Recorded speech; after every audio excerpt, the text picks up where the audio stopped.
Hello mga people! For today's video, bumalik nga pala ako dito sa grocery. Kasi kung naalala nyo yung last kong in-upload, nagkamali naman pala ako noon day. Inutusan akong bumili ng hair bleaching powder, pero meron pa pala yung partner. Sayang nga kasi ginamit naman agad ng sugar daddy ko. Dapat bibili pa sana kami yung yung developer. Akalain mo, ginawa pang developer yung conditioner. So ayun na nga, nilagay namin sa kanyang buhok. Pero wala namang resulta, hindi naman nag-bleach. Kaya ayun, napabalik ako dito. Yung katabi nga pala yung kinuha ko kasi yun na yung set. Meron na siya yung pang bleach powder, meron na din siyang developer. Nasa 80 pesos nga pala ang halaga nito. At dahil hindi ako makapagpigil sa sarili ko, bumili na rin ako ng chicheria. Favorite ko talaga itong piatos, kaya ito talagang una kong kinuha. Alam nyo, kung marami talaga akong pera, gusto ko talagang mag-stock nito sa bahay. Pero ayun na nga, wala nga tayong sapat na pera para nito. Kukuha na lang tayo ng tig isa-isa. Mas mabuti na rin dito tayo bumili kaysa bumili tayo sa tindahan. Kasi iba na kasi yung presyo, malaki na yung patong. Nahirapan na nga ako sa pagbitbit, buti na lang nakakita ko ng basket. Kapag pumupunta talaga ako dito, hindi ko talaga maiwasang bumili ng Vitamel. Buti na lang talaga, meron silang choco flavor. Favorite ko kasi yung choco. At saka marami ka talagang makukuhang benefits dito na mga vitamins. Pero wala din yung mga vitamins na yan kasi marami din akong biniling mga chichiria. Dinagdagan ko pa nga ng dingdong. Masarap naman kasi itong dingdong kasi mixed nuts na siya. So ayun na nga, natapos na nga ako sa mga junk foods. Nandito na naman tayo sa chocolate. Naghanap nga pala ako ng Cloud9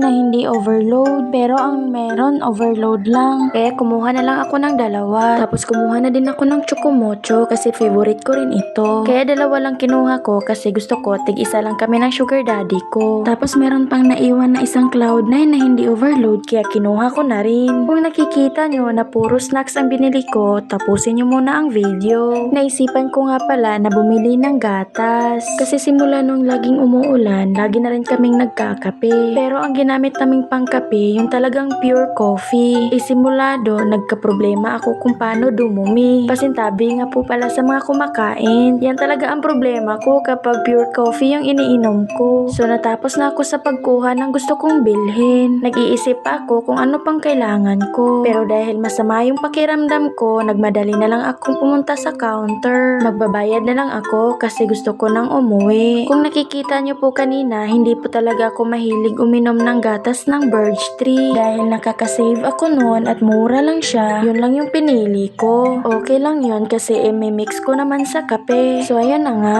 ako na nga yung susunod na customer. Sumingit nga lang pala ako dyan kasi nakita ko meron palang nakapilang card. Dahil wala yung may-ari, ako na lang muna ang nauna. Buti na lang hindi marami ang pinamili ko. Baka mapagalitan pa ako. Nagbayad na nga pala ako. Buti na lang talaga hindi umabot ng 500 ang pinamili ko. Dahil nakikita nyo, hindi lahat binili ko. Joke lang po yung kanina. So ito na nga po, pauwi na po pala ako dyan. Nag-stop muna kami sa bakery kasi bibili pa ako ng tinapay. So ayun na nga po. Pagkatapos po nun, umuwi na po kami. Bye-bye!